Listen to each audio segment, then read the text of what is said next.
কণ্ঠটো যদি কিবা এটা হয় তো জয়ন্ত হাজৰিকা জীয়াই জীয়াই মৰি যাব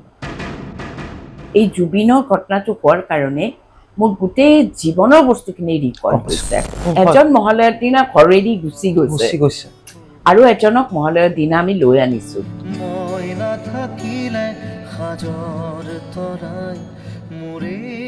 এখন বিচনাখনত তেওঁ বহুত সংগীতৰ সৃষ্টি হৈছে যে স্থান এৰিবি মা স্থান এৰিলে কিন্তু মান যায় সেইদিন আলোচনা চলি আছে এটা পাৰ চৰাই জুবিনৰ তাত তেনেকৈ ভূপেন্দাৰ আমি দেখিছোঁ মোৰ ভিতৰতে বগা কাপোৰেৰে কোনোবাই ঢাকি দিলে আন কোনোবাই গংগা জলেৰে দেহাতি তিয়াই দিলে বাইদেউ মোৰ গানো কি হৈ গৈছে মানে সাংঘাতিক আফচোচ এইটো মই মানে ভাবিব নোৱাৰা কথা আৰু তাক কৈছিলোঁ বাবা তই মই জয়ন্ত হাজৰিকাৰ অপ্ৰকাশিত গান তোক দি গাওঁ যিকেইটা আছে দেই কেইটামান ৰাজা গাব মইকৈ গাব কেইটামান তই গা কি ভাল হ'ব তই ভাব তই বেলেগ বাদ দে জয়ন্ত হাজৰিকাৰ গোৱাবিলাক বাদ দে কি হ'ব কথা জয়ন্ত হাজৰিকাৰ অপ্ৰকাশিত গান গাইছে জুবিন গাৰ্গে যুগজয়ী হয়নে নাহিলে যুগে যুগে সুৰৰ মানুহ আহিব সুৰ বাহিনীক তুমি 12টা মানুহৰ মাজত বদ্ধ কৰি ৰাখিব নোৱাৰা আবদ্ধ নকৰিবা যুগে যুগে সুৰৰ মানুহ আহিব সুৰ বাহিনীক কঢ়িয়াই লৈ যাব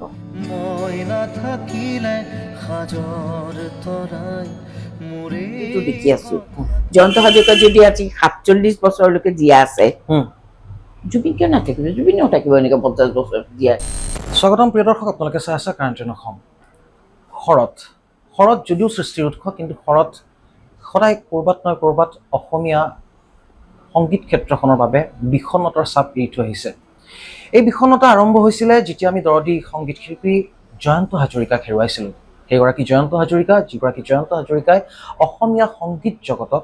এক নতুন ধাৰাৰ সৃষ্টি কৰিছিল ক'বলৈ গ'লে তেখেতৰ পাছৰে পৰা অসমীয়া সংগীত ক্ষেত্ৰখনে বা অসমীয়া সুগম সংগীতে বিশ্বায়নৰ এক নতুন যাত্ৰা আৰম্ভ কৰিছিলে আৰু এই শৰততেই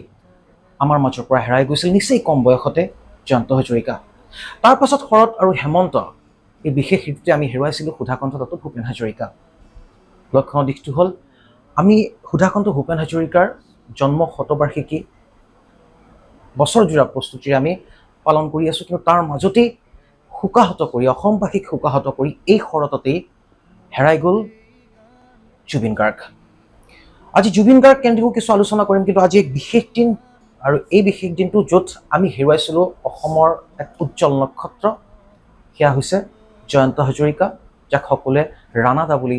মৰমেৰে মাতিছিল আৰু আজি আমি উপস্থিত হৈছোঁ মনীষা হাজৰিকা বাইদেউৰ ওচৰত তেখেতৰ সৈতে কিছু আমি কথা পাতিম জুবিন চৰ্চাও কৰিম লগতে জয়ন্ত হাজৰিকাৰ কেন্দ্ৰিক কিছু কথা যিবোৰ কথা বহু সাক্ষাৎকাৰ আপোনালোকে দেখিছে কিন্তু হয়তো এই সাক্ষাৎকাৰত কিছু নজনা কথা আমি মনীষা হাজৰিকা বাইদেউৰ পৰা আমি গম পাম আপোনাক স্বাগতম জনাইছোঁ বাইদেউ নমস্কাৰ শৰৎ বুলি ক'লেই মই ক'লোৱেই যে সৃষ্টিৰ উৎস কিন্তু শৰৎ বুলি ক'লেই ক'ৰবাত নহয় ক'ৰবাত আপোনাৰ বাবে কিন্তু বিষণ্ণতাৰ এক চাপ এৰি থৈ যায় আমি অকণমান সেই দিনটোৰ স্মৃতি যিহেতু আজিৰ এই পবিত্ৰ দিনটোতে তেখেতৰ মহাপ্ৰাণ ঘটিছিলে আমি আমাৰ প্ৰজন্ম দেখা নাই সেই যিটো পৰিৱেশ কিন্তু কিতাপত লিপিবদ্ধ হৈ আছে যে বৰঝাৰৰ পৰা অগণন জনতাই তেখেতক লৈ আনিছিলে অকণমান আচলতে তোমালোকে এই প্ৰজন্মৰ গতিকে এই প্ৰজন্মত তোমালোকে আজি জুবিনৰ যিটো কঢ়িয়াই অনা যাত্ৰাটো তাত দেখা পালা কেনেকৈ দেখা পালা কাৰণ তোমালোকে মিডিয়া পাইছা নহয় জানো বৈদ্যুতিন মাধ্যম পালা আৰু আমাৰ সামাজিক মাধ্যম পালা আচ্ছা এতিয়া কথাটো হ'ল যে তেতিয়াও কিন্তু খুব আৰ্লি ষ্টেজত তেখেত গৈছিলতো 34 অনলি 34 বছৰ হৈছিলে 34 বছৰ বয়সত যোৱাৰ কাৰণে তেতিয়াও কিন্তু অগণন ৰাইজৰ ভিৰ হৈছিলে হয়তো আমি দেহাটো আনি পেলাই যেনেকৈ আমি ভূপেন্দাৰ ৰাখিলোঁ জুবিনৰ ৰখা হ'ল এতিয়া আমি দেখি আছোঁ তেনেকৈ হয়তো জয়ন্ত হাজৰিকা দেহাটো ৰখা হোৱা নাছিল কিন্তু তোমাৰ ৰাতিপুৱা লৈ আনিছিলোঁ কলকাতাৰ পৰা 12 তাৰিখ সেই 77 চনৰ 12 অক্টোবৰ তাৰিখে ওলাই গৈছিলে এই ঘৰটোৰ পৰা এই ৰুমটোৰ পৰা হাতত বাদ্যযন্ত্ৰ দমৰা আৰু এটা হাতত চুটকেছ সৰু এটা 3 দিনৰ যাত্ৰা নতুন আশা চিনেমাৰ বোলছবিৰ আৱাহক সংগীত গান চানো হৈ গ'ল আগতেই সেই বছৰতেই হৈছে গ'ল এতিয়া সেইখিনি মুহূৰ্তত যেতিয়া তোমাৰ ওলাই গৈছিলে ঘৰত মহালয়াৰ দিনা তেতিয়া মোৰ লগত অকণমান লাগিছিলে বুজিছা নাই কি লৈ লাগিলে যে পূজাৰ সময়ত তুমি কলকাতা যোৱা যিহেতু মই পশ্চিমবংগৰ ছোৱালী তোমালোকে জানা বৰ্মা পশ্চিমবংগৰ ছোৱালী গতিকে এই পূজাৰ সময়ত মোক কিয় মাহঁতৰ ঘৰলৈ লৈ নোযোৱা কিন্তু তাৰ কেইদিনমান আগতে অকণ পিঠিৰ এটা বিষ হৈছিলে তেতিয়া ডিব্ৰুগড়ত আমি ডিব্ৰুগড়ত আছিলোঁ ডিব্ৰুগড়ত থকাৰ কথাটো বাৰু কম মই পিছত তোমাক ডিব্ৰুগড়ত থাকোঁতে ডক্টৰে চালে চাই পেলাই ক'লে আপুনি অকণমান যত্ন লওক আপুনি চাগে 2 চকা লৈ ফুৰে নহয় তেতিয়া ক'লে অঁ মোৰ লেম্ব্ৰেটাৰ স্কুটাৰ এখন আছে কৈছে হাজৰিকা আপুনি যিমান পাৰে 2 চকাটো এভইড কৰিব এটা সৰু হ'লেও এখন 4 চকা লৈ লওক তে এই ঘূৰি আহি কোনোবা এজন বন্ধুৰ গেৰেজত এটা এখন গাড়ী পালে ছেকেণ্ড হেণ্ড গাড়ী তো সেই বন্ধু আলোচনা হ'ল চাগে তেওঁ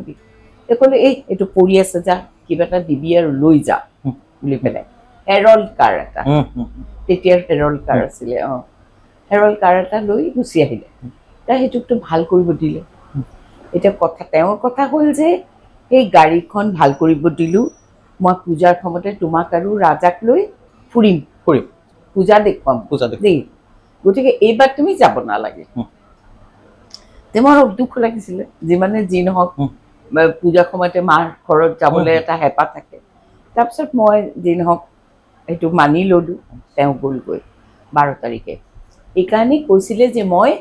ষষ্ঠীৰ দিনাখনতো ঘূৰিয়ে আহিম 12 তাৰিখে যাম 13, 14, 15 কাম কৰিম আৰু বেক কৰিম কিন্তু আমি চতুৰ্থীৰ দিনাত এই ঘটনাটো হ'ল মহালয়াৰ পিছত 15 তাৰিখে তাৰপিছতে আমি 16 তাৰিখে গ'লোঁ ইয়াৰ পৰা যেতিয়া গ'লোঁ তেতিয়ালৈকে মই নাজানো যে তেওঁ নাই কাৰণ আৱাহক সংগীতৰ কাৰণে গৈছে যেতিয়া ৱাইচ মুল্কি গৈছে তেতিয়া চিনেমাৰ প্ৰডিউচাৰ ফগলা বুলি BK ফগলা তাৰপিছতে ডিৰেক্টৰ পৰিচালক প্ৰবীৰ মিত্ৰ সকলো তাত আছে তেতিয়া কি হ'ল হঠাৎকৈ ইয়াতে টেলিগ্ৰাম এটা আহিলে টেলিগ্ৰামখন আহিলে তোমালোকে চিনি নাপাবা হয়তো কাশী বিহানী তেওঁ পল্টনৰ অপ্সৰা চিনেমা হল দেখিছানে মালিক আছিলে কাশী বিহানী তেতিয়া মানে প্ৰডাকশ্যন হাউচবিলাক আমাৰ ইয়াতে বেছিভাগ মাৰৱাৰী মানুহে হেৰি কৰিছিলে অঁ তে কাশী বিহানী তাতে আহিলে বিহানীৰ লগত আকৌ ভূপেন্দ্ৰহঁতৰ খুব ভাল পৰিয়ালৰ চিনাকি আৰু তেতিয়া তেখেতে ভূপেন্দ্ৰ নাই ভূপেন্দ্ৰ আছে মন প্ৰজাপতিৰ শ্বুটিঙত অঁ তেতিয়া সুদক্ষিণা বাইদেউহঁতৰ ঘৰত ৰাজঘৰত তেওঁলোকে আহি পেলাই খবৰটো দিছিলে তেতিয়া বাইদেউ আৰু ভিন্দু আহি পেলাই এনেকৈ কৈছে আৰু বলচোন অকণমান কলকাতাৰ পৰা আহিমগৈ মই কৈছোঁ এওঁ দেখোন আহিবই আকৌনো কিয় কলকাতাত যাওঁ নে ব'ল না এনেকৈ কৈছে মইতো একো ধৰিবই পৰা নাই তেতিয়া মানে ৰাণা গাটো বৰ ঠিক নহয় ৰাজাক আৰু তোক বিচাৰিছে যাওঁ ব'ল খুবেই মানে তোমাৰ এটা হেৰি কথা মোৰ বাবে আশ্চৰ্য চকি থৈছোঁ আৰু মই যি নহওক তাৰপিছতে তেতিয়া দিলীপ দা ভিন্দু আমাৰ দিলীপ শৰ্মা ভিন্দু এইবাৰ তোমাৰ শতবৰ্ষ চলি আছে তেখেতৰো লৈ পেলাই আমাক টিকেট কৰিব গ'ল এই যে নন্দন হোটেলখন দেখিছা তাৰ সন্মুখতে এয়াৰলাইন্সৰ অফিচটো আছিলে কিন্তু সেইখিনি সময়ত পূজা গতিকে টিকেট নাই খুব ভিৰ কিন্তু তাৰে মাজৰ পৰা 2খন টিকেট কিবা কৰি পেলাই মেনেজ হ'ল বোলে বাচ্চাটোক কোলাতে বহাই লৈ যাব লাগিব আপুনি তেতিয়ালৈ গমেই নাপায় তেতিয়ালৈকে গম নাপায় একো গম নাপাওঁ খালি মই গম পাওঁ যে তেখেতৰ অকণ গাটো অসুখ তাৰপিছত আৰু গ'লোঁ আৰু মই গৈ পেলাই যেতিয়া মই কলকাতা এয়াৰপৰ্ট যাওঁতে যেতিয়া মই গুৱাহাটী এয়াৰপৰ্টত গৈছোঁ তেতিয়া দিলীপ দাই মোক সুধিছে যে আমি দিলীপ দা বুলি মাতিছিলোঁ যদিও আমাৰ পিণ্ড দিলীপক সুধিছিল কি খাবি তে মইতো মানে নাজানো গতিকে মই কৈছোঁ যে হেৰি ৰাজা ভাল পায় চিকেন চেণ্ডউইচ অৰ্ডাৰ কৰি দিওঁ দেই সেই চিকেন চেণ্ডউইচ খাইছোঁ আমি তাৰপিছতে আমি ফ্লাইটত বহিলোঁ গ'লোঁ নামিলোঁ তাত ৰাজাক কোলাতে বহাই লৈছোঁ মই কওক তাৰপিছত যেতিয়া নামিছোঁ তেতিয়া দেখিছোঁ তাতে তোমাৰ কোন কোন আছে জানা চিনেমা সংক্ৰান্ত মানুহ কিন্তু আছে আৰু আছে আমাৰ আব্দুল মজিদ মজিদ কা আছিলে লগতে মজিদ কা বেলেগ কামতে গৈছিলে তাতে কিন্তু মজিদ কা যিহেতু অসমৰ যিখিনি মানুহ তাত খবৰ পাইছে আৰু হেমেন বৰুৱা ভূপেন্দাৰ বন্ধু তেওঁলোকে চবেই মানে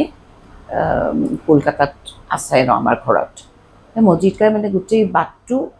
গাড়ীত মানে মোক এনেকৈ কৈ গৈছে মনীষা তই এতিয়া বহুত ধৈৰ্য ধৰিব লাগিব মিঠু বুলি মাতিছিলে মোক ঘৰৰ নামতে বহুত ধৈৰ্য ধৰিব লাগিব দেই তই কিন্তু ভাঙি পৰিলে মই কিয় কৈছে এইবিলাক কথা মোৰ এনেকুৱা লাগিছে তাৰপিছত মনে মনে মই ভাবিছোঁ নিশ্চয় গুৰুতৰ এক্সিডেণ্ট কিবা হৈছে হাত ভৰি ভাঙিছে হ'বলা আৰু গোটেই বাটটো মই এনেকৈ ভাবি গৈছোঁ প্ৰে কৰি গৈছোঁ প্ৰাৰ্থনা যে মানুহজনৰ এটলিষ্ট ডিঙিটো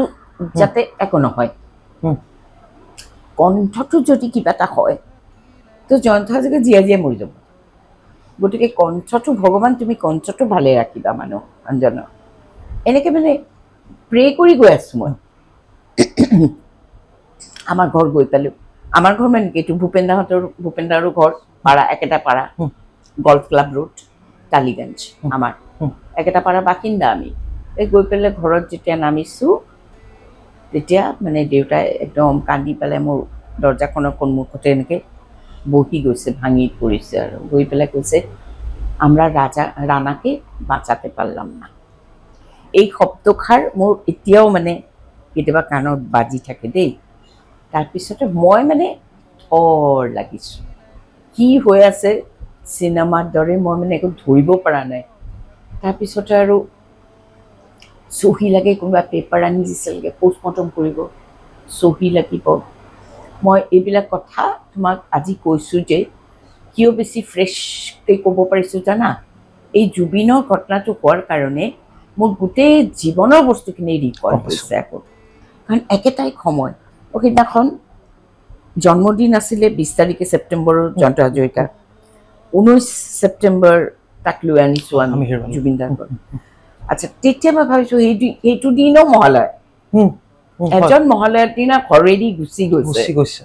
আৰু এজনক মহালয়ৰ দিনা আমি লৈ আনিছোঁ কিন্তু মানে এই নিথৰ দেহ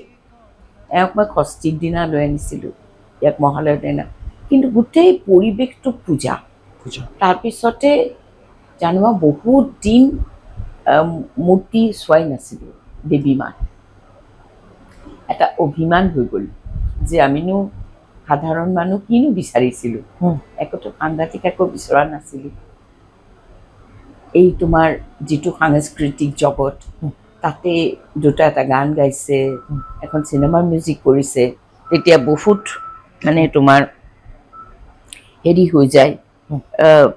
শান্তি এটা ঘৰত বহুত তোমাৰ এয়া হয় ঘৰত এটা পৰিৱেশ থাকে সদায় গান বাজনা পৰিৱেশ থাকি যায় তো মই সেইকাৰণে সেইটো এটা অতি সাধাৰণভাৱে আমি থাকোঁ আজিও তোমালোকে ইয়াতে বহি আছা আজিৰ দিনটোত মই ভাবোঁ এই চেয়াৰটো তেওঁই কিনা জয়ন্ত হাজৰিকা কিনা চোফা ছেট বহুত পুৰণি কাৰণে আজিও বস্তুবোৰ আগৰ ভাল নহয় সেইকাৰণে এনেকৈ আছে মই মেইনটেইন কৰোঁ এতিয়াও মোৰ ভাল নালাগে এই ৰুমটোত মই কিবা এটা সাংঘাতিক অন্য চোফা ছেট আনি ৰাখিম মই ভাবেই নহয় এতিয়ালৈকে মই এইটোকে মেইনটেইন কৰি থাকোঁ কাৰণ মোৰ এনেকুৱা ফিল হয় তেওঁ আছে এইটো আছে এইখন বিচনাখনতেও তেওঁ বহুত সংগীতৰ সৃষ্টি হৈছে এইখন নহয় গতিকে মই তেনেকৈ ভাবোঁ এই সময়ছোৱা এই পূজাৰ সময়ছোৱা ভূপেন দাও লিখিছিলে যে এইবাৰ ষষ্ঠী আমাৰ ঘৰত বিষাদ আনি দিছে কাৰণ সি গ'লগৈ তাক আমি লৈ আনিলোঁ ষষ্ঠীৰ দিনাখন। সেইকাৰণে মানে এই পূজাৰ পৰিৱেশটোৱে বহুত কথা এনে মনত পেলায়। কিন্তু মানুহটো জীয়াই থাকিবই লাগিব। মই যদি ভাঙি পৰোঁ মোৰ ল'ৰাটো মনোবল কেনেকৈ পাব, নহয় জানো? সেইবোৰ কথা ভাবি ভাবি মই নিজকে মানে এটা পজিটিভ হেৰিত এটিটিউড এটাত মানে ল'বলৈ চেষ্টা কৰিলোঁ আৰু যে সেইটো নকৰিলে। আৰু সি বহুত সৰু, মই তেতিয়া 4.5 বছৰ 6 বছৰ হৈছে আৰু তেতিয়া তাকতো জানিব দিব লাগিব তাৰ দেউতা কেনেকুৱা আছিল, তাক এইটো কথা জনাব লাগিব যে সি কোনটো ফেমিলি, তাৰ বৰ বাপেক কেনেকুৱা, তোমাৰ পাৰ্চনেলিটি, তেখেতৰ কি হেৰি কৰি, এই পৰিচয়বিলাকতো মই দিব লাগিব। তাৰ ওপৰতে ভূপেন দাই ক'লে যে স্থান নিদিবি মা, স্থান এৰিলে কিন্তু মান যায়। গতিকে তই ইয়াতে থাক, আমি আছোঁ। মোৰ মা দেউতাৰেও এটা খুব সাংঘাতিক মানে তোমাৰ হেৰি, মই সদায় কওঁ এইটো, আৰু যেতিয়া কওঁ তেতিয়া মই সদায় মই দুগৰাকীলৈ সাংঘাতিক সেয়া জনাওঁ যে মোক ইমান জীৱনত তেওঁলোকৰ অৱদান। ময়ূখক ডাঙৰ কৰা মূলক মোৰ দেউতা। মোৰ দেউতাই থাকি যেতিয়া যিবছৰ ৭৭ চনত জয়ন্ত হাজৰিকা ঢুকাল, ভগৱানৰ কেনেকুৱা হিচাপ চোৱা, সেই বছৰ মোৰ দেউতাও ৰিটায়াৰ কৰিছে, টাটা কোম্পানীত কাম কৰিছিলে। কিন্তু ইয়াং দেউতা, ইমান বয়স মানে ৬০ বছৰ কিনো আজিকালি আৰু। কিন্তু দেউতা অন্য কাম এখনো কৰিলে, মায়ে ক'লে তুমি মেয়ের কাছে থাকো, মেয়ে একা কি করে থাকবে। তো দেউতা ইয়ালে গুচি আহিলে। মোৰ একমাত্ৰ দাদা, মা দাদাৰ লগত থাকিলে, ল'ৰাৰ লগত থাকিলে।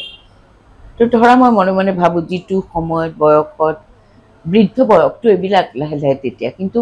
এইখিনি সময়তে কি লাগে মানে এহাল মানুহ ব্যক্তিৰ মানুহৰ তোমাৰ সান্নিধ্যটোৱে লাগে নহয়, সুখ দুখৰ কথা পাতিবলৈ লাগে। সেইখিনি সময়ত কিন্তু মোৰ মা দেউতা বেলেগে বেলেগে আছে দেই। সেইটো কাৰণে মই খুব সেইখিনি কথা মই মানে কৈও ভাল পাওঁ,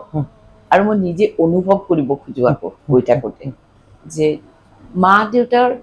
ল'ৰা ছোৱালীৰ প্ৰতি কিমান হেৰি থাকে, তুমি দায়িত্ব থাকে, এটা মৰম, ৰেচপনচিবিলিটি অকল নহয়, আত্মত্যাগ বুলি কোৱা হয়নে, কিমান ত্যাগ থাকে। তো সেই তেনেকে মই যেতিয়া ক'লোঁ যে মই ইয়াত থাকিম, তেতিয়া সেই ভাগ হৈ গ'ল আৰু যে দেউতাই ইয়াতে মোৰ লগতেই থাকিব। তাৰপিছততো ভূপেন দাও থাকিলে। ঠিক সেইকাৰণে মানে জুবিনৰ হেৰিটো মোৰ খুব বেছি ৰেখাপাত কৰিছে। মই হয়তো কাকো মন খুলি তেনেকৈ ক'ব পৰা নাই,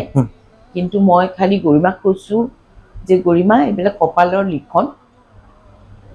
শ্ৰাদ্ধৰ দিনা গৈ পেলাই মই তেনেকেই কৈছোঁ, এইবিলাক কপালৰ লিখন ময়ো কঢ়িয়াই লৈ আছোঁ, এতিয়াৰ পৰা তয়ো কঢ়িয়াব লাগিব সেইখিনি কথা। কিন্তু এইটোৱে কথা, বহুত তোমাৰ মনৰ জোৰ লাগিব, মনৰ জোৰটো সাংঘাতিকভাৱে লাগিব। কাৰণ যেনেকুৱা এনেকুৱা ধৰণৰ হেৰিবিলাক, শিল্পীবিলাক অকল আমাৰ ব্যক্তিগত মানে সম্পত্তি নহয়। আজি মই এইটো কথা ক'ব নোৱাৰোঁ যে জয়ন্ত হাজৰিকা মোৰ ব্যক্তিগত মানুহ এজন নহয়। ব্যক্তিগতভাৱে মোৰ হাজবেণ্ড। আৰু তুমি চোৱা, পৃথিৱীত বহুতেই হাজবেণ্ডক হেৰুৱায়, এইটো একো নতুন কথা নহয়, মানিও ল'ব লাগে। কিন্তু জয়ন্ত হাজৰিকাটো বেলেগ নহয় জানো, বেলেগ সত্তা। আচ্ছা, জুবিন গাৰ্গটো বেলেগ। তুমি সেইফালৰ পৰা যদি ভাবা, তেতিয়াহ'লে সেইখিনি তুমি যদি মনৰ জোৰ ৰাখি পেলাই ফেচ কৰিব নোৱাৰা, কাৰণ এতিয়া মই গৰিমাক দেখি আছোঁ, কত হাজাৰ হাজাৰ জনতাই হয়তো তাই ফেচ কৰি আছে, কিন্তু মই ইয়াতে উপস্থিত থাকি মই গোটেই অসম ঘূৰিছিলোঁ যে মই অসমত আছোঁ, তোমালোকৰ জয়ন্ত হাজৰিকাৰ পত্নী গুচি যোৱা নাই। তেতিয়া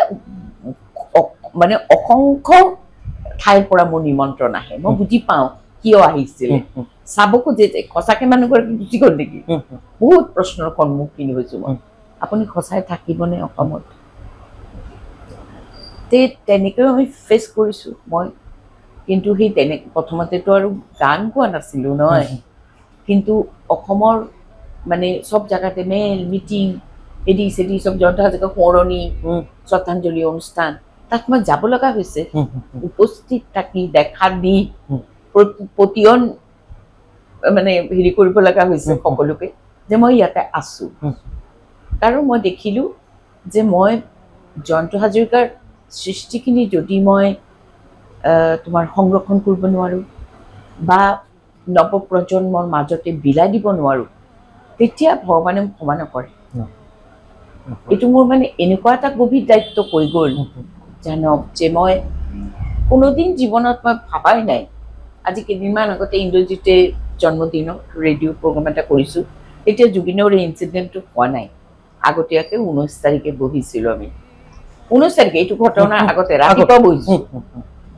মই আৰু জেপি মানে শুৱনিভৰে জন্মদিন কালি জন্মদিন কাৰণে বহিছোঁ তেতিয়া এগৰাকী মানে আজিকালিতো আমি ছ'চিয়েল মিডিয়াটো পাই যাওঁ ন ৰেডিঅ' যি নহওক এগৰাকীয়ে কৈছে যে ইমান ভাল লাগিছে বৌৰ কথা শুনি কিন্তু এটা কথা ঠিক বৌয়ে কিন্তু কোনোদিন নিজৰ সৃষ্টি বা নিজৰ হেৰিৰ কথা নাভাবিলে এইটো আমি দেখি আহি আছোঁ যে বৌ কৈছে মানে বাইদেউ কৈছে কিবা এটা কৈছে আৰু যে সদায় কিন্তু জয়ন্ত হাজৰিকাদেৱৰ সৃষ্টিৰ মাজেৰে তেখেত জীয়াই আছে আৰু অসমবাসী বাইদেউ আপোনাৰ ওচৰত চিৰকৃতজ্ঞ যে আপুনি জয়ন্ত হাজৰিকাৰ সেই সৃষ্টিসমূহ সংৰক্ষণৰ বাবে যথেষ্ট ত্যাগ কৰিছে বহু কষ্ট কৰিছে সেইটো আমি মানিবই লাগিব আৰু মই আপোনাৰ ওচৰত অহাৰ আগতে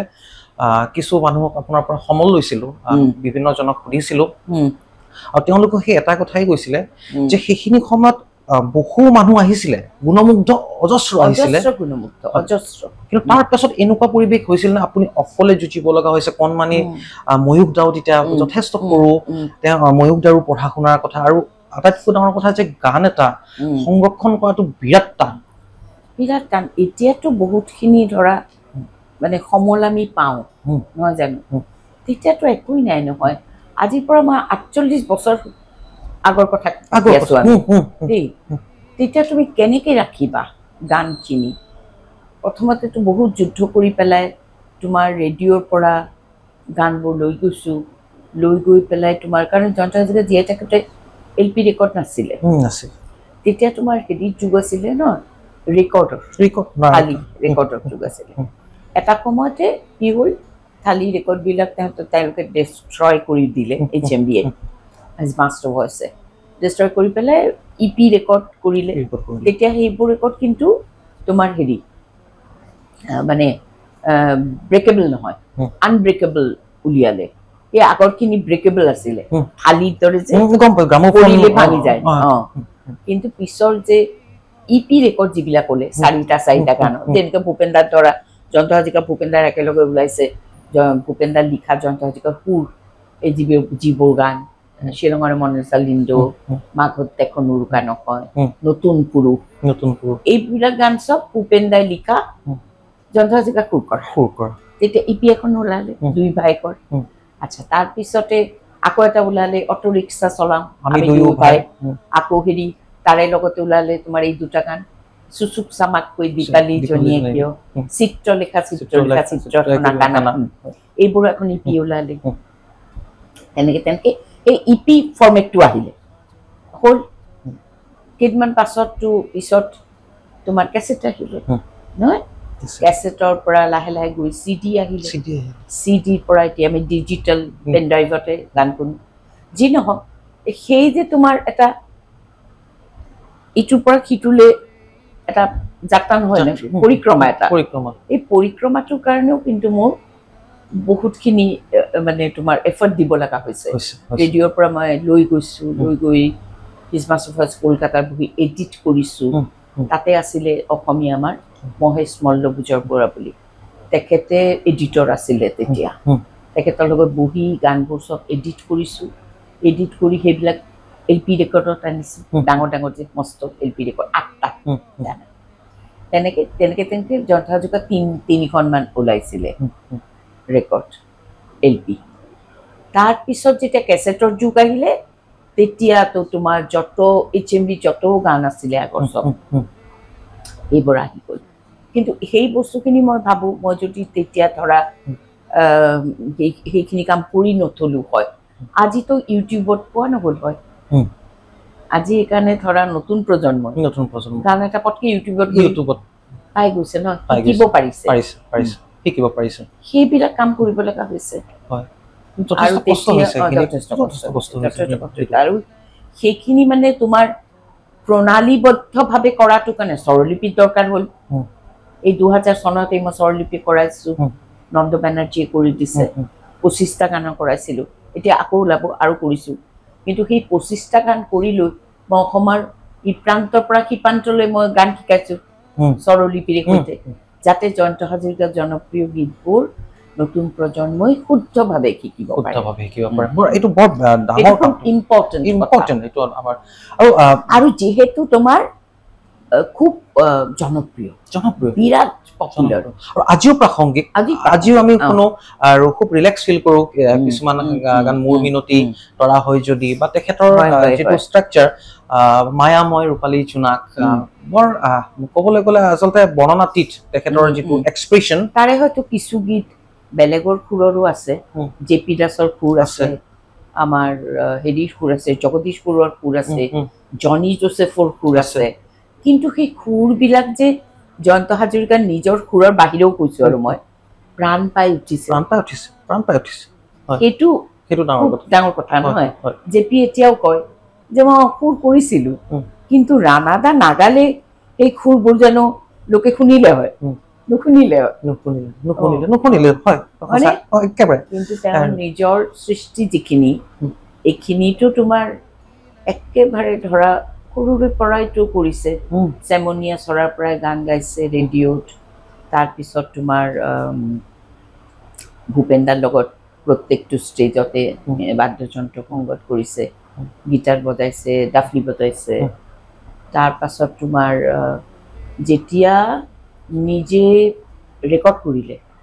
61, 62 কথা কৈছো, 60 চনতে কলকাতাত গৈ হিজ মাষ্টাৰ ভইচে, সেই ৰেকৰ্ড তোমাৰ আগলি বতাহে, কপালে কলৰে পাত আৰু কৃষ্ণচূড়া, এই দুটা গান তোমাৰ আজিও কেইদিনমান আগতে আমি কথা পাতিছিলোঁ এইটো বিষয়ত। সেই দুটা গান আমাৰ ব্যৱসায়িক ফালৰ পৰা কৈছোঁ, তোমাৰ বিক্ৰীৰ ক্ষেত্ৰত অল ইণ্ডিয়া, অল অভাৰ ইণ্ডিয়াৰ ভিতৰত 10 নম্বৰ স্থান পাইছিলে। এইটো বৰ ডাঙৰ কথা, সেইটো মই জানো। 10 নম্বৰ স্থান পাইছিলে। তাৰপিছততো ৰখা নাই আৰু প্ৰতি বছৰে HMV নানান ধৰণৰ গান হৈছে, যি কেইবছৰ যি আছিলে গান হৈছে। আৰু ৭৭ চনৰ আগতে তোমাৰ ৭০ৰ দশকৰ কথা কৈছোঁ, তেতিয়া তোমাৰ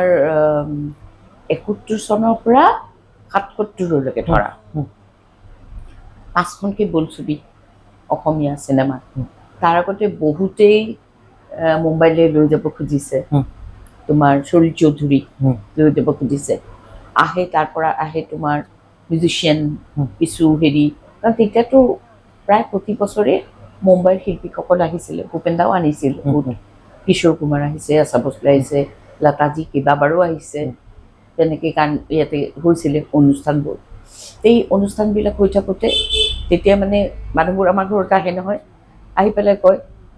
यार आपका ये जगह नहीं है, अब चलो मुंबई चलो, अब क्या कर रहे हो यहाँ पे, এনেকৈ কয় মানুহবোৰে দেই। তো তেনেকৈ গ'ল, কেইবাবাৰো গৈছে মুম্বাই। এতিয়া ধৰা নিজৰ ৰেকৰ্ডিং, ভূপেনদাৰ চিনেমা ৰেকৰ্ডিং, চিকমিক বিজুলী ৰেকৰ্ডিং, এইবিলাক কৈছে তাতে মুম্বাইত হৈছে। তাৰপিছতে তেতিয়া কিন্তু যায়, কিন্তু বেছি দিন থাকিব নোৱাৰে, আকৌ ঘূৰি গুচি আহে। অসম ভাল পায়, দুই ভাই ককাই সাংঘাতিক ভাল পায় অসম দিয়া। অসমৰ ভাল পোৱাটো কাৰণে ভূপেনদাও ধৰাচোন মুম্বাইত বহুত দেৰিকৈ গৈছে। আচলতে সলিলদাহঁত, ভূপেনদাতো বন্ধু নহয়, সলিলদাহঁততো কেতিয়াবাই গুচি গ'ল, হয়নে নহয়? সলিল চৌধুৰী মুম্বাইত তেতিয়া একেবাৰে মানে এষ্টাব্লিছড শিল্পী। তো ভূপেনদাওতো যাম নাযাম এনেকৈ থাকে অনবৰতে। আৰোপ যেতিয়া কৰিছে ৭০ৰ দশকত, আৰোপ হ'ল তেতিয়া, ঠিক একেটা সময়ত তোমাৰ ভূপেনদা গ'ল আৰোপ কৰিবলৈ। তেতিয়া জয়ন্ত হাজৰিকা চিনেমা পাইছে বনৰীয়া ফুল। তেতিয়া ভূপেনদা যেতিয়া মাতিছে মুম্বাই, যে তই এচিড কৰে ন, তাৰ আগতে চিনেমাবোৰ চব কলকাতাত হয়, কলকাতাত ভূপেনদা গানতো কৰে, আকৌ চিনেমাকো কি চিনেমা তুমি ভাবা, এৰাবাটৰ ফুল, শকুন্তলা, তোমাৰ মণিৰাম দেৱান, লুটি খুটি, চিকমিক বিজুলী, এইবোৰ চিনেমা কমতে। আৰু ভূপেন্দ্ৰ যেতিয়া বাঙালী চিনেমাবিলাকো কৰি আছিলে নহয়, অসমাপ্ত কৰিছে, জীৱন তৃষ্ণা কৰিছে, এনেকুৱা জয়ন্ত হাজৰিকা যায় আৰু এছিষ্ট কৰে দেই। গতিকে সেই সময়ছোৱা ভূপেন্দ্ৰক দেখিলোঁ। তাৰ পৰৱৰ্তী সময় যেতিয়া জয়ন্ত হাজৰিকাৰ নিজৰ তোমাৰ বোলছবিৰ মিউজিক ডাইৰেকশ্যন অফাৰ আহিলে, তেতিয়া মই ক'লোঁ আৰু তুমি ভূপেন্দ্ৰক সোধা যে ভূপেন্দ্ৰক যদি তোমাক কয় যে না তুমি নিজে মিউজিক ডাইৰেকশ্যন কৰিব লাগে, তেতিয়া তুমি কৰিবা, কাৰণ ফিচাৰ ফিল্ম আহিছে তোমাৰ হাতত। ভূপেন্দ্ৰক শুনাৰ লগে লগে তেতিয়াতো ইমান এজ ইট ইজ তুমি এটা ফোন উঠাই কথা পাতিব নোৱাৰা, বুক কৰিব লাগে, ভূপেন্দ্ৰ ক'ৰবাত থাকে, বেলেগ বেলেগ হোটেলত থাকে। কিন্তু যি নহওক ভূপেন্দ্ৰই ক'লে নাই তই ইমান ভাল সুযোগ পাইছ, এতিয়া কৰ, নিজে কৰ।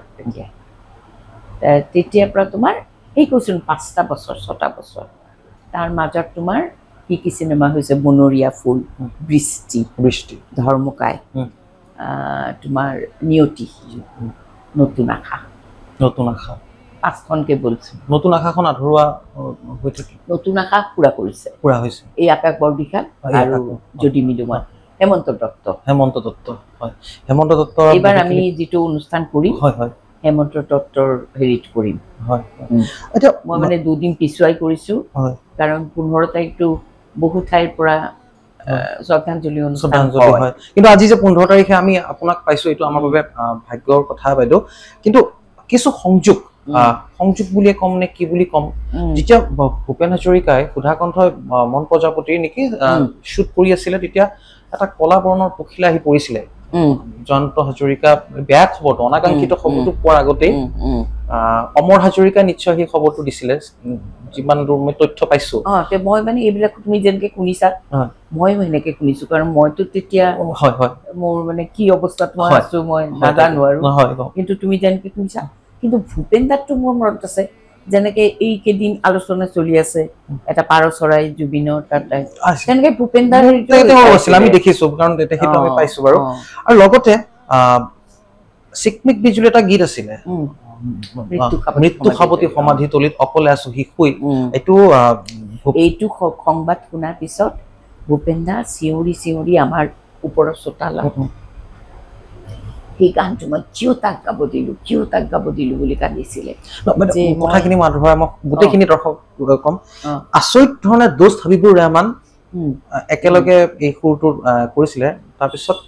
আচৰিত কথা ইয়াৰ এই কাকতলীয় সংযোগ বুলি ক'ব নেকি, 2গৰাকী কিন্তু আশে পাশে গুচি গ'ল, জয়ন্ত হাজৰিকাও গুচি গ'ল। না দোস্ত হাবিবুৰ ৰেহমানটো মোৰ বিয়াৰ পিছতেই গৈছে, তাৰমানে সেইটো ধৰা মোৰ 69ত বিয়া হৈছে ন, 69ত তোমাৰ 4 আগষ্ট 4 আগষ্টত বিয়া হৈছে, আৰু 70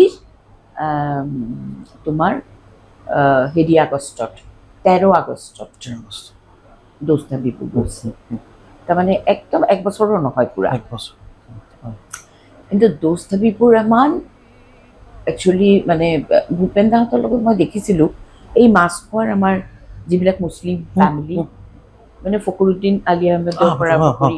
সকলো কৈছোঁ আৰু পিছৰ জেনেৰেশ্যনৰ তেওঁলোকৰ খুব ভাল আছিলে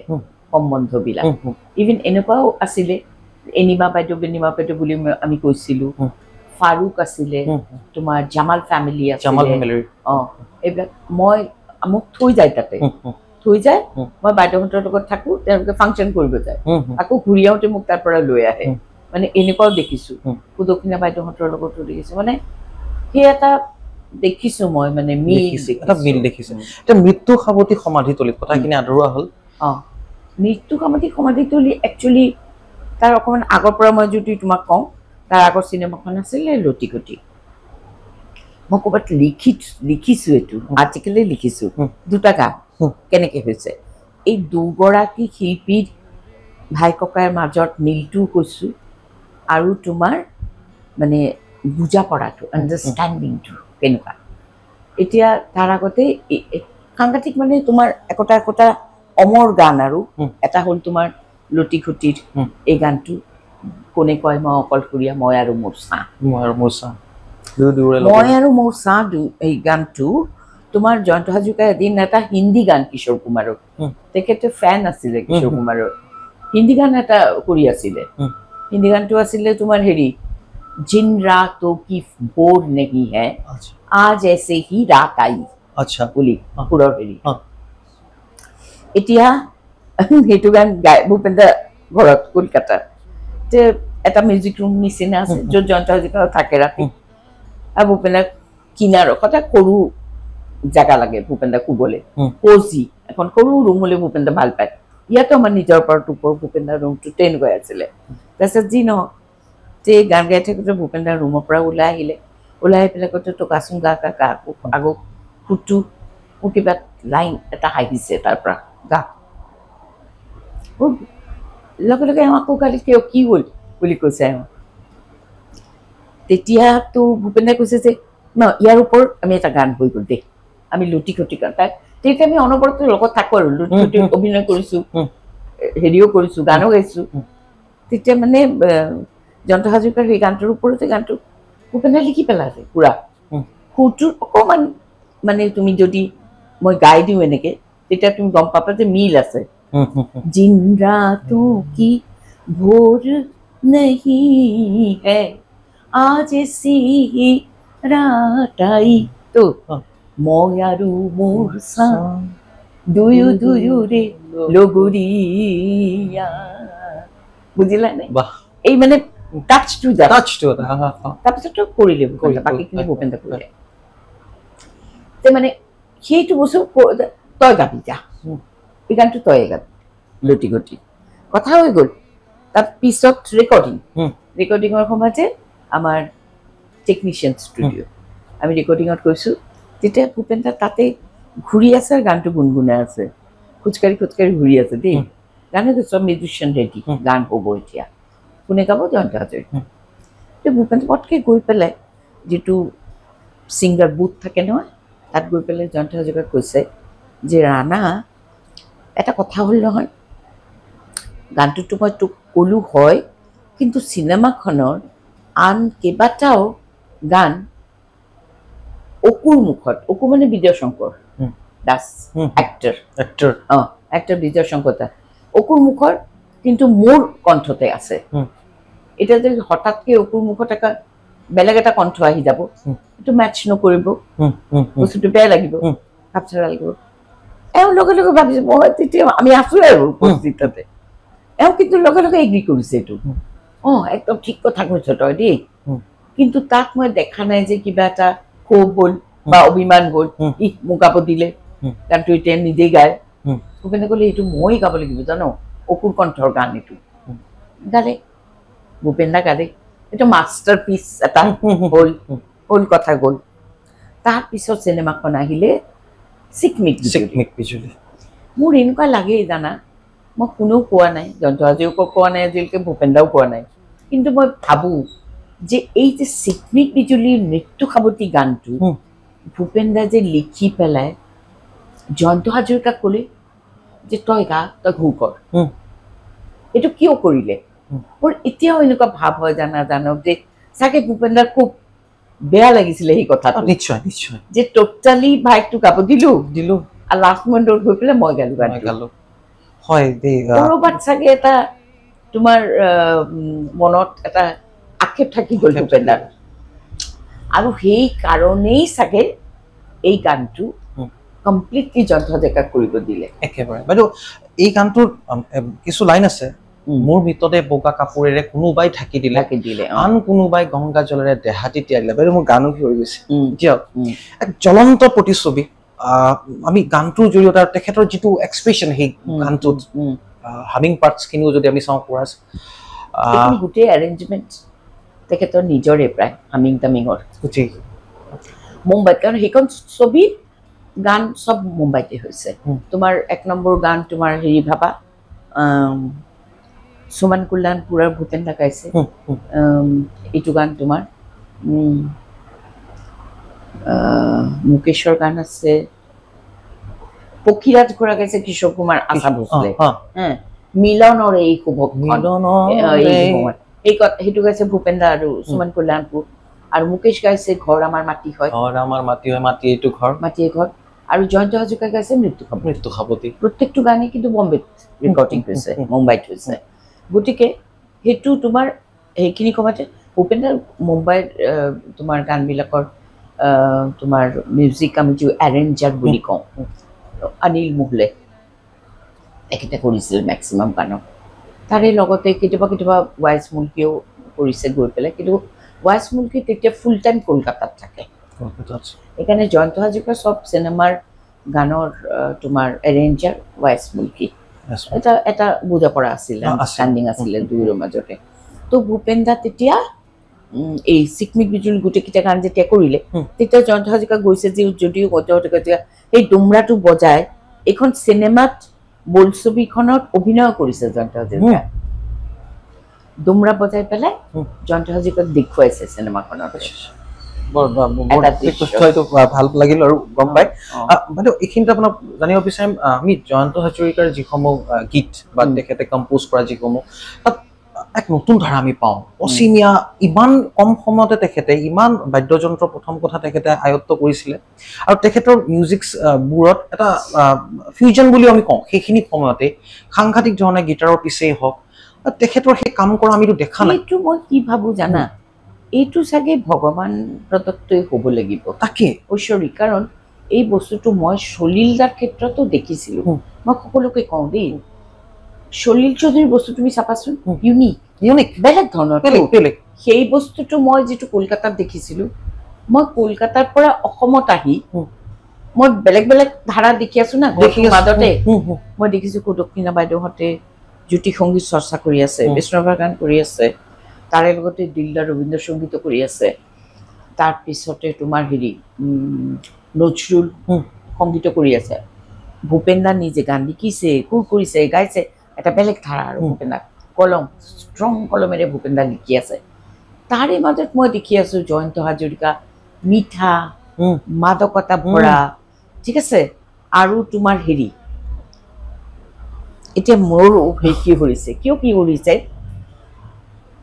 এই সময়টো মনত পৰি গৈছে মোৰ, যে গানবিলাক যেতিয়া সৃষ্টি কৰিছিলে তেতিয়াতো কিমান তোমাৰ মই দেখিছিলোঁ, সাক্ষী হৈ আছিলোঁ, যে একোটা ইনষ্ট্ৰুমেণ্ট হাতত লৈ পেলাই কয় যে আজিতো মই দিনটো একো বজোৱা নাই। তেতিয়া ধৰা কেতিয়াবা গীটাৰত কৰিছে, কেতিয়াবা ডুমৰাত কৰিছে, কেতিয়াবা হাৰমনিয়াম বজাই কৰিছে, বিভিন্ন ইনষ্ট্ৰুমেণ্টৰ লগত বাদ্যযন্ত্ৰ আৰু জয়ন্ত হাজৰিকা সেইটো এটা দিশ মানে দেই। মই মানে এইকাৰণে তোমালোকক মই কৈ ভাল পাইছোঁ, কাৰণ জানিব লাগে, হাতত বস্তু তুলি লৈ বজায়, কেনেকৈ বজায় নাজানো। মানে চৰত শিকিবলৈ ভূপেন দা পঠিয়াইছিলে কলকাতাত দেই, আশিষ কাঁচ চাপতাত গৈছিলে। তাৰমানে ইণ্ডিয়ান ইনষ্ট্ৰুমেণ্ট এটা শিকোৱাৰ ভূপেন দা খুব ইচ্ছা আছিলে। কিন্তু এই যে তোমাক ক'লো, কোনো এটা মাজত তেওঁ থাকিব নোখোজে, মোৰ এনেকুৱা লাগে যে বন্ধন, ঠিক আছে, গ'ল কেইদিনমান হৈ পেলাই। কিন্তু এই যে তোমাৰ ৱেষ্টাৰ্ণ ষ্ট্ৰিং ইনষ্ট্ৰুমেণ্ট বিলাকৰ কাৰণে বিৰাট হেঁপাহ আছিলে। এইকাৰণে ভূপেন দা য'তে আমেৰিকাৰ পৰা গীটাৰ আনি দিছিলে, ইউক্ৰেইনৰ পৰা ডুমৰা আনি দিছিলে, পিছত যেতিয়া বাৰ্লিনত একেলগে গ'ল তেতিয়া লাউটাৰ আনিলে, চব ষ্ট্ৰিং ইনষ্ট্ৰুমেণ্ট হোৱা। আৰু তেওঁ যেতিয়া বাৰ্লিনত দ্বিতীয়বাৰ গ'ল তেতিয়া তোমাৰ ইলেক্ট্ৰিক হাৰমোনা, জাইলোফোন এনেকুৱা ধৰণৰ বস্তুবিলাক, কাঠৰ ফ্লুটটো তোমাৰ এই গানটোত নিজে বজাইছেতো, কেতিয়াবা বেজাৰতে। তাৰে এটা ফ্লুট পাৰ্ট আছে প্ৰথম আৰম্ভণিতে, এই ফ্লুট পাৰ্টটো নিজেই বজাইছিলে। তো এনেকুৱা ধৰণৰ মই দেখিছোঁ যে কিমান মানে মিঠা ঢালিব পাৰে তাত আৰু দেই। আৰু এই ক্ষেত্ৰত তুমি ক'ব লাগিব নিৰ্মল বৰদলৈ বাইদেউ, ক'ব লাগিব এই দুয়োগৰাকীৰ তোমাৰ যুগ্ম যিটো প্ৰচেষ্টা সেইটোতো অতুলনীয়, আৰু তোমাৰ কোনো তুলনাই নহয়। ইজনে সিজনক ইমান বুজিছিলে। কেতিয়াবা জয়ন্ত হাজৰিকাক সুৰটো কৰি দি পেলাই বাইদেউ কয়, বাইদেউ এই সুৰটো কিন্তু এনেকুৱা এটা ভাৱত কৰিলোঁ দেই, আপুনি লিখি দিয়কচোন। লগে লগে বাইদেউ কি অদ্ভুত কথা, শব্দ বহুৱাই যায় হৈ যায় মানে তুমি নিজে নেদেখিলে এই কথা বিশ্বাস কৰিব নহয় নহয় নহয় নিশ্চয় দেখিছো তেতিয়া বাইদেউহঁত আছিলে তলত শ্ৰীময় তুমি তলত চাগে দেখিছা আগতে এতিয়া মানে এখন guest house tourist guest house তলত শুনিছিলো এনেকুৱা চিগাৰেটৰ পেকেটতো কিবা অকণমান যদি সেইটো তোমাৰ আগুলি বতাহে কপাল কিবা উকুদাহঁতৰ কিবা বিয়া ঘৰতে এইটো কাহিনী তেওঁ নিজেই কৈছে ৰেডিঅ'ৰ এটা ইণ্টাৰভিউত তেতিয়া বোলে 5 মিনিটৰ এটা বোলে কম্পিটিশ্যন কৰিলে হিৰুদাই ক'লে হ'ব তুমি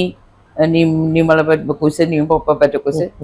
বাইদেউ লিখিব আৰু ৰাণাই কোৰ কৰিব তাৰপিছত কাগজ পত্ৰটো নাই সেইকাৰণে সেই চিগাৰেটৰ বুকুটো ফালি লৈ তাতেই লিখিলে বাইদেউ আগলি বতাহে কপালে কলৰ পৰা যন্ত্ৰ জেগা কোৰ কৰিছে তেনেকুৱা বহুত মই দেখিছোঁ ভূপেন দাই এটা এটা ষ্টেণ্ডা লিখি আছে যন্ত্ৰ জেগা কোৰ কৰি আছে শ্বিলঙৰে মনালিছা লিংগো তোমাৰ হাতৰ গীটাৰ এখন মই সকলোকে কওঁ বা ৰাইজে চাগে ভাবে কিমান ৰিদমিক বঢ়িয়া গান একদম আজি ফাংচনতো গাই চবেই ভাল লাগে খুব শুনিবলৈ কিন্তু ভূপেন দা বহুত দুখত লিখা গান এইটো মই জানো কিয় জানো তেতিয়া ৰাজধানী সলনি হৈ গ'ল আহি গ'ল তলত তেতিয়া ভূপেন দা লিখিছিলে যে শ্বিলঙৰে মনচা লিণ্ডো তোমাৰ হাতৰ গীটাৰখনে খেলিমেলি মিউজিক বজাই যোৱা তো যন্ত্ৰ জেগা কোৰ কৰিছে কিন্তু মনৰ ভাৱটো ভূপেন দাৰ এনেকুৱা আছিলে যে কৈছিলে ন তুমি আজি লাবানৰ কৰবাত আৰু ৰাজধানী সলনিৰ পিছত আহি দিছপুৰীয়া তাৰপিছত আকৌ কৈছে যে হেৰি কিচেন যিমান ৰঙাব তোমাৰ মনালিছা নংপুলে এবাৰ আহানা ময়ো যাম ছুটি পালে নংপুলৈ মন দিম গীটাৰৰ সুৰে সুৰে অধুৰ মধুৰ কোনোবা ৰাতিপুৱা তাৰমানে এই নংপুত আমি মিট কৰিম এইটো ভূপেনৰ খুব দুখ লাগিছিলে এইটো এটা সাংঘাতিক প্ৰেমৰ গানৰ নিচিনা লাগে কিন্তু নহয় এটা লেণ্ড অসম ভূমি আৰু মেঘালয় ভাগ হৈ গ'ল আচৰিত সৃষ্টি এই গীতটিৰ যিটো সুহুৰি আমি শুনো এটা সেইটো বাৰু সেইটো নহয় সেইটো তোমাৰ হেৰিৰ সুহুৰি এইটো তোমাৰ না সেইটো জেপি এইটো গানৰ জেপি আৰু কিন্তু সুৰাত মগনৰ যিটো সুহুৰি সেইটো কিন্তু ৱাইচ মুল্কি এতিয়াও পিঞ্চ কৰে যিহক পাৰি বহু কথাটো আচলতে জয়ন্ত হাজৰিকাৰ কথা ইমান বিশাল ব্যক্তিত্বৰ তেখেত আমি শেষ কৰিব নোৱাৰো আচলতে এটা কথাকে আজি তোমাৰ লগত এইখিনি কথা মই কৈ আছো যদিও মই ভাবি আছো যে এয়াই চাগে সোঁৱৰণ মই এনেকেই চাগে এওঁ কৰিছোঁ নজানো এইবিলাক চব জানা ক'ৰবাত এটা সংযোগ থাকে আছে নিশ্চয় আছে এইখিনি কথা আচলতে তোমালোকৰ মাজেৰে মই যে বিলাই দিছোঁ সেইটো এটা মোৰ কাৰণে ধৰা খুব সাংঘাতিক এটা তোমাৰ কি ক'ম এটা মানে কি শব্দটো মই কি ক'ম তোমাক এইটো শব্দ ক'ব লাগিব যে খুব পজিটিভ এটা ইতিবাচক এটা দিশ লৈ পেলাই মই কৈ আছোঁ কাৰণ নৱপ্ৰজন্মই এতিয়া কথাবোৰ জানিব লাগে কাৰণ তেওঁলোকেতো পোৱাই নাই ন দেখাও নাই পোৱাও নাই এতিয়াৰ জেনেৰেশ্যনটোৱে মোক কয় বৰ্মা আপোনাৰ মাজতে আপোনাৰ কথাৰ মাজতে আমি বৰদেউতাক পাওঁ নহ'লেতো ৰূপম কোৱা প্ৰশান্ত কোৱা ৰাজ খোৱা ৰুবুল কলিতা চব কয় গায়ত্ৰী হাজৰিকা আজি কেইদিনমান আগত আমাৰ পৰা গ'লগৈ সি এটা টেলেণ্টেড ছোৱালী আছিলে তাই সংস্কৃতা মালাকাৰ প্ৰণামিকা গোস্বামী আৰু কয় নতুন আৰু আহি আছে মই সদায় নতুনক লৈ কাম কৰিছোঁ জানক কিয় মই কৰিছোঁ যে তাহাঁতি প্লেটফৰ্ম পাব লাগে আমাৰতো আমি কৰিলোঁ বহুতখিনি ধৰা তাৰে মাজত তুমি ক'বা যে ডিফাৰেঞ্চ আছে হয় তুমি মাতৰ ফালৰ পৰা ভাবা আগৰ সকলো মানে কণ্ঠশিল্পী মাতবিলাকৰ ভেৰাইটি আছে বেলেগ বেলেগ কণ্ঠৰ তোমাৰ হেৰি আছে এতিয়া হয়তো বহুতখিনি তোমাৰ একে লাগে একেটা সেই হাই পিচত গায় বা হেৰি গায় তেনেকুৱা ধৰণৰ কিন্তু আকৌ মেইল চংবিলাক তুমি ভাবা তুমি গম পাবা এইটো চাৰু গোহাঁই এইটো জেপি দাস হয়নে ইভেন তোমাৰ হেৰি আমাৰ গোস্বামী, লোকনাথ গোস্বামী, তুমি চোৱা, শুনিলে আমি ধৰি জয়ন্ত হাজৰিকা, খগেন মহন্ত, লগে লগে তুমি লগে লগে আমি ধৰিব পাৰো নহয়। এতিয়া মানে ষ্টাইলটো যুগটো বদলাইছে, বদলিব, সেইটো লাগিব, কিন্তু মই ক'ৰবাত মানে সেইটো অকণ মিছ কৰোঁ যে সৃষ্টিবিলাক আচলতে হেৰি হ'ব নালাগে, ৰখি যাব নালাগে। এতিয়া জুবিনৰো এটা বেলেগ ষ্টাইল আছিল, কিন্তু তাত পিছৰখিনিও জুবিন হ'ব নালাগে মই ভাবোঁ। প্ৰত্যেকৰে নিজৰ নিজৰ এটা আইডেণ্টিটি বনাব, পৰিচয় নিজৰ হয়নে লাগিব। এই বস্তুটো কি কৰে তেতিয়া তুমি সাংস্কৃতিক পথাৰখন আমাৰ আগবঢ়াই লৈ যাব পাৰা, যিটো ভূপেন্দ্ৰহঁতৰ প্ৰচেষ্টা আছিলে, যিটো জয়ন্ত হাজৰিকাৰ এটা প্ৰচেষ্টা আছিলে। জয়ন্ত হাজৰিকাটো গোটেই কলকাতাৰ আৰ্টিষ্টবিলাক লৈ লৈ কাম কৰা নাই জানো, বিলাই দিছে অসমকো কেনেকুৱা হ'ব পাৰে, হয়নে ন? অসমৰ ফোক কি এতিয়াও কৈ থাকে, তাৰে মাজত এতিয়াও কয় খুব রিচ, আপনাদের আসামের লোকগীত অনেক বেশি ধনী, অনেক বেশি রিচ বলে, এইটো কথা কয়। হয় নিশ্চয়। ষ্টাইলৰ কথা কৈছে, আমি সামৰিম যিহেতু আজি আপুনি ব্যস্ত। আজি ৪৮ সংখ্যক জয়ন্ত হাজৰিকাৰ স্মৃতি দিৱস। ষ্টাইলৰ কথা কওঁতে আমি বহুতৰ ক্ষেত্ৰতে আমি বহুতৰ লগত আলোচনা কৰিছিলোঁ। সদ্যপ্ৰয়াত জুবিন গাৰ্গ বৰ অস্থিৰ সময়, বিষণ্ণ সময় আচলতে, কাৰণ সকলোৰে মৰমৰ আছিলে। জুবিন গাৰ্গৰ কণ্ঠ বা তেখেতৰ গায়কী শৈলীত কিশোৰ কুমাৰ, জিতুল সোণোৱাল, লগতে জয়ন্ত হাজৰিকাৰ ক'ৰবাত নহয় ক'ৰবাত চাপ আমি কিন্তু পাওঁ। প্ৰথম আৰম্ভণিত যেতিয়া জুবিন গাৰ্গৰ যিসমূহ গান, মই ভাগৰা নাই, জীৱন হেৰুৱা নাই, এইসমূহ গীতত কিন্তু সম্পূৰ্ণভাৱে জয়ন্ত হাজৰিকাৰ গীতৰ চাপ আছে। জয়ন্ত হাজৰিকাৰ মেলোডিটো খুব ভাল পাইছিলে, মই জানো এইটো কথা। কিছু বস্তুত মই গালি পাৰিছিলোঁ, কেতিয়াবা কৈছিলোঁ এইবোৰ জয়ন্ত হাজৰিকাৰ কণ্ঠৰ গানবিলাক নাগাবি, অলপ ভুল হ'লেও অলপ বিকৃত হ'লেও সেইটো মই এলাও কৰিব নোৱাৰোঁ, হেৰি নকৰিবি, ভিডিঅ' নকৰিবি, ভিডিঅ' নট এলাউড, কোম্পানী আমাক এলাও নকৰে। সি কথা নুশুনে, সি তাৰ কথা হ'ল যে তাৰ ড্ৰিম মেন এই গান গাবে। কিন্তু মই তাক এটা সাংঘাতিক ভাল অফাৰ দিছিলোঁ, যিটো মোৰ জীৱনত মানে সাংঘাতিক আফচোচ, এইটো মই মানে ভাবিব নোৱাৰা কথা। আৰু তাক কৈছিলোঁ, বাবা তই মই জয়ন্ত হাজৰিকাৰ অপ্ৰকাশিত গান তোক দি গাওঁ, যিকেইটা আছে দেই, কেইটামান ৰাজা গাব, মইকৈ গাব, কেইটামান তই গা, কি ভাল হ'ব তই ভাব, তই বেলেগ বাদ দে, জয়ন্ত হাজৰিকাৰ গোৱাবিলাক বাদ দে, কি হ'ব কথা। জয়ন্ত হাজৰিকাৰ অপ্ৰকাশিত গান গাইছে জুবিন গাৰ্গে, যুগজয়ী একদম, হয়নে? নাহিলে দেই, ই নাহিলে মানে কি, আহিম বৌ, মই আহি আছোঁ, বৌ মই আহিম। কিন্তু কিছু গান যেনেকুৱা ধৰা মোৰ এই নাও মাথো বাই যাম, এই গানটো এইবাৰ অনুষ্ঠানটোৰ নামেই মই সেইকাৰণে দিলোঁ, সেইটো মোৰ এই নাও মাথো বাই যাওঁ মই দিছোঁ, কিয়নো সি ভাল পোৱা গান। তাত দেখুৱাম মই তাক ক্লিপিং, হয়তো এই প্ৰজন্মৰ কোনোবা এটা লৈ যাব, কঢ়িয়াই লৈ যাব সেইটো গান, ঠিক আছে। কাৰ লিখা? হেমন্ত দত্ত, কাৰ সুৰ? জয়ন্ত হাজৰিকা, চব আনিম একেলগে। ১৭ তাৰিখত যিটো অনুষ্ঠান আমি পাতিম কটনৰ কলাগুৰু বিষ্ণুপ্ৰসাদ ৰাভা, সেইটোতো এটা সংযোগ, সি কলাগুৰু বিষ্ণুপ্ৰসাদ ৰাভাৰ ভক্ত, মই সেইটো প্ৰেক্ষাগৃহ লৈছোঁ। এইকাৰণে মই সূক্ষ্ম বস্তুবিলাক ভাবোঁ, জানা, খুব ভাবোঁ। মই নাজানো মই কিমানখিনি তোমালোকৰ কাৰণে কৰিব পাৰিছোঁ, দিব পাৰিছোঁ, কিন্তু হয় সেইকাৰণে চাগে মই স্বীকৃতি পাইছোঁ দেই। মই স্বীকৃতি এইকাৰণে পাইছোঁ বুলি কৈছোঁ, চৰকাৰে মোক শিল্পী বঁটা দিছে, চৰকাৰে চহৰৰ মজিয়াত জয়ন্ত হাজৰিকাৰ মূৰ্তি এখন স্থাপন কৰি দিছে, য'ত আমি পূজা কৰিব পাৰোঁ, য'ত আমি তেখেতক মৰিব পাৰোঁ, তেখেতৰ কথা কথা পাতিব পাৰোঁ। আপুনিতো কেতিয়াবা কেতিয়াবা ৰাতি চাকি এগছি জ্বলিয়াই মই বহি থাকোঁ তাত। তাৰপিছতে আকৌ আজি অলপতে তোমাৰ পানীখাইটি উৰণীয়া সেতু জয়ন্ত হাজৰিকাৰ নামত দিছে নহয়। মই ভাবোঁ এইখিনিতো মোৰ প্ৰাপ্য, মই যিখিনি কৰিছোঁ, যিখিনি কঢ়িয়াই লৈ গৈছোঁ, যিখিনি আজি নৱপ্ৰজন্মৰ মাজত মই বিলাই দিছোঁ, তাৰ কাৰণেই মই এইখিনি পাইছোঁ, নহয় জানো? গতিকে আহিব আৰু আহিব হয়তো অহা 50 বছৰ নাহিব পাৰে তাৰ পিছতে আমি কেতিয়াও নিৰাশ হ'ব নালাগে নিৰাশ হ'ব এইকাৰণে নালাগে যে জয়ন্ত হাজৰিকাৰ খুৰ বাহিনী কৰাৰ সময়তে মোক কৈছিলে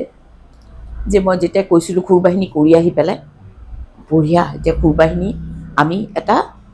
অৰ্গেনাইজেশ্যন এনেকুৱা বনাব লাগে এতিয়া আমি এইটো ৰেজিষ্টাৰ কৰিব লাগিব দেই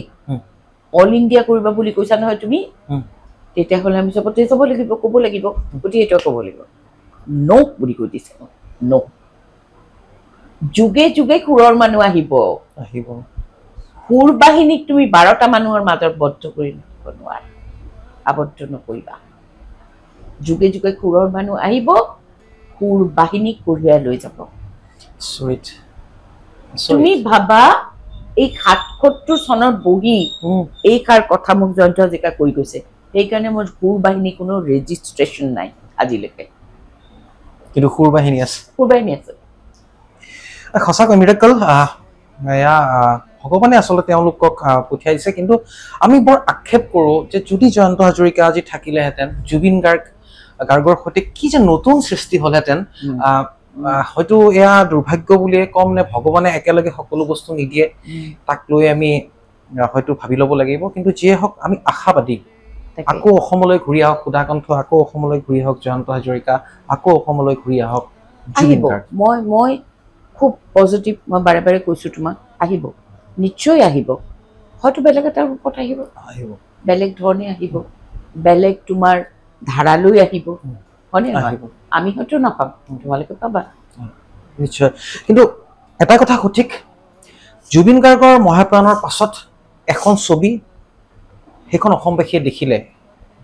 যিটো ছবি এসময়ত মনিষা হাজৰিকা বাইদেউৰ হৈছিলে আজি জ্যেষ্ঠসকলে কিন্তু বাৰম্বাৰ কয় যে এই দৃশ্যৰ চাব নোৱাৰোঁ আমি এনেদৰে আপোনাৰ নাম লৈ কয় প্ৰমাণ যে আমি এনেকৈ দেখিছিলোঁ আৰু একেই পৰিস্থিতি এতিয়া গৰিমা গতিকে কিয় বা ভগৱানে কি নেজানো কিয় এই হিষ্ট্ৰী ৰিকল কৰিছে কেৱল সাহস থাকিব লাগিব আৰু যিদৰে আমি বিচাৰোঁ দিব লগা সময় থাকে জানক মই ভাবোঁ দেই এনেকুৱাবিলাক ব্যক্তিত্বৰ হয়তো তোমাৰ এইখিনি দিব লগা আছিলে সমাজৰ কাৰণে হৈ গ'ল লৈ যাওঁ এইটোৱে হয় চাগে যেন লাগে কাৰণ তোমাৰ ভূপেনদা বহুত দিন জীয়ালে সেইকাৰণে ভূপেনদা অকণমান দৰকাৰ সেইটো দৰকাৰ ভূপেনদাৰ দৰে লেজেণ্ডাৰী এগৰাকী ব্যক্তিত্বৰ 85লৈকে থকাটো দৰকাৰ আছিলে কাৰণ কলমেৰে অসমৰ ইতিহাসখন লিখিব লাগিব নহয় নালাগিব লাগিব ভূপেন হাজৰিকাই যিদৰে বৌদ্ধিক নেতৃত্ব দিছে অসমৰ সমাজ জীৱনত মানিব লাগিব তুমি ইতিহাসে লিখি থৈ গৈছে গীতিসাহিত্যৰ মাজেদি কিন্তু এওঁলোকে তোমাৰ সুৰেৰে গায়কীৰে যিখিনি কৰি গৈছে ধৰা এতিয়াতো মানে তোমাৰ মই দেখি আহিছোঁ নহয় নিজ চকুৰেতো দেখি আছোঁ জয়ন্ত হাজৰিকা যদি আজি 47 বছৰলৈকে জীয়াই আছে জুবিন কিয় নাথাকিব জুবিনেও থাকিব এনেকৈ 50 বছৰ জীয়াই মানুহৰ কণ্ঠেৰে সুৰেৰে জয়ন্ত হাজৰিকাতো সেইবোৰ কথাই কোৱা শুনিছিলোঁ আমাৰ কণ্ঠ আছে সুৰ আছে আমি কণ্ঠেৰে সুৰেৰে এইবোৰ কাম কৰিম সামাজিক দায়বদ্ধতা আছে দেই ৰাইজক মই কৈ থাকোঁ কাৰণে এতিয়া ৰাইজে গম পাই থাকে ধৰা নহয় জানো কিন্তু নহ'লেতো মইতো সেই মানুহজনৰ লগত কত যুক্তি তৰ্ক কত তোমাৰ হেৰি মান অভিমান এইবিলাকতো চব ফেচ কৰিছোঁ নহয় কৰিছে কাৰণ আমি যিমানটো জানো সেইখিনি সময়ত একাংশই ক্ষোভো কৰিছিলে যে কিবা তদন্ত হ'ব লাগে কেনেকৈ আমাৰ ৰাণাদা একেবাৰে বহুত মই ৰখাই দিছিলোঁ কিন্তু দেই মই সেইকাৰণে ৰখাই দিছিলোঁ মই কৈছিলোঁ জয়ন্ত হাজৰিকাৰ দৰে মানুহৰ শত্ৰু নাই এইটো কথা সঁচা আৰু এইটো ক্ষেত্ৰতো মই এনেকৈ ভাবোঁ দেই জুবিনৰ ক্ষেত্ৰত যে ডেফিনেটলি নেগলিজেঞ্চ অৱহেলা সেইটো খবৰে ক'ব লাগিব এইটো অৱহেলা হৈছে সকলো ফালৰ পৰা হৈছে অৱহেলা হৈছে কাৰণ সেনেকুৱা আমাৰ সম্পদ অসমৰ যদি আমি ভাবিছোঁ এতিয়া যদি আমি ভাবিছোঁ তেতিয়াহ'লে তেখেতৰ লগতে এটা মেডিকেল টিম এটা থাকিব লাগিছিলে 1 নম্বৰ কথা 2 নম্বৰ কথা যে তেখেতক মানে আটম টকাৰি কৰি ৰাখিব লাগিছিলে শাৰীৰিক যত্নটোৰে কিন্তু ইয়াততো এইটো দেখা নাই নহয় আমি কোনো সবে আনন্দ কৰি আছে ফূৰ্তি কৰি আছে তাৰে মাজতে তাক কেয়াৰ লোৱাটোতো দেখা নাই এইটো বস্তুত বহুত দুখ পাইছো দেই বহুত বেছি দুখ পাইছো এইটো পুৰা কেঁচা ঘাঁহ হৈ থাকিব যিয়ে নহওক বাইদেউ আমি বহুখিনি গম পালো আৰু জীয়াই থাকিব সকলোৰে মনৰ মাজত জীয়াই আছে আৰু সি সমাজখনৰ কাৰণেও বহুত দৃষ্টান্ত দি থৈ গৈছে তাৰ এটা যেনেকে এটা সময়তে জয়ন্ত হাজৰিকাহঁতে কিছু কাম সুৰ বাহিনীৰ দৰে এটা ৩২ বছৰৰ ল'ৰা এটা ভাবি থলে যে সুৰ বাহিনী কৰিব লাগে কিয় নাই দুৰ্দশাগ্ৰস্ত প্ৰাকৃতিক দুৰ্যোগ হ'ব কৰিব লাগিব অসুস্থ হলে শিল্পীবিলাকক সহায় কৰিব লাগিব এইবিলাক কথা ভাবা অদ্ভুত ধৰণে ভাবিছিলে তেতিয়াৰ সময়তে সিটো সেনেকে ভাবিছে নহয় দুখীয়া দৰিদ্ৰ সহায় কৰিব লাগে এইবোৰ কথাটো শিকিলেতো নতুন প্ৰজন্ম অকল গান গালেই নহয় মানৱীয় প্ৰমূল্যবোধটো লাগিব এইটো বস্তু গতিকে থাকক মই সদায় মই প্ৰাৰ্থনা কৰোঁ যে য'তে আছে সি শান্তিত থাকক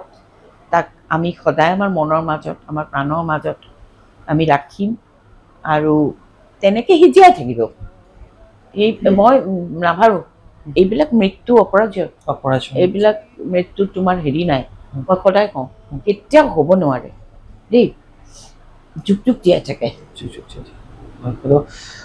আপোনাক ধন্যবাদ জ্ঞাপন কৰিছোঁ বহুখিনি কথা আজি এই বিশেষ দিনটোত কিছু কথা কৈ আপোনাক কষ্টও দিলোঁ আপুনি আৱেগিকো হৈছে নাই একো কথা নাই বাবা কাৰণ এইটো আমাৰ বয়সেই এনেকুৱা কিন্তু এইখিনি কথা তোমালোকৰ লগত মই পাতিব পাৰি পেলাই আজি মই খুব মানে ফ্ৰী লাগিছে মুকলি লাগিছে মনটো যে নাই মই কাৰোবাকতো এটলিষ্ট মানে মোৰ মনৰ ভাৱটো মই জনাব পাৰিছোঁ ৰাইজকো ক'ব পাৰিলোঁ তোমালোকৰ মানুহখনেৰে হ'ব ঠিক আছে ভালে থাকক চব অশেষ ধন্যবাদ জ্ঞাপন কৰিছোঁ সুস্বাস্থ্য থাকক আপুনিও দেহৰ যতন ল'ব কাৰণ আপোনাৰ মাজতেই আমি জয়ন্ত হাজৰিকাক বিচাৰি পাওঁ গতিকে সুস্বাস্থ্য থকাটো আমৰা কামনা কৰিছোঁ লগতে শ্ৰদ্ধাৰ জয়ন্ত হাজৰিকাদেৱ তেখেত য'তেই আছে শান্তিৰে থাকক লগতে জুবিন গাৰ্গ য'তেই আছে স্বৰ্গীয় ধামত শান্তিৰে থাকক আজিলৈ বিদায় মাগিছোঁ মামা প্ৰিয় দৰ্শক এয়া আছিল মনিষা হাজৰিকা বাইদেউ আমি বহুখিনি কথা পাতিলোঁ আজিলৈ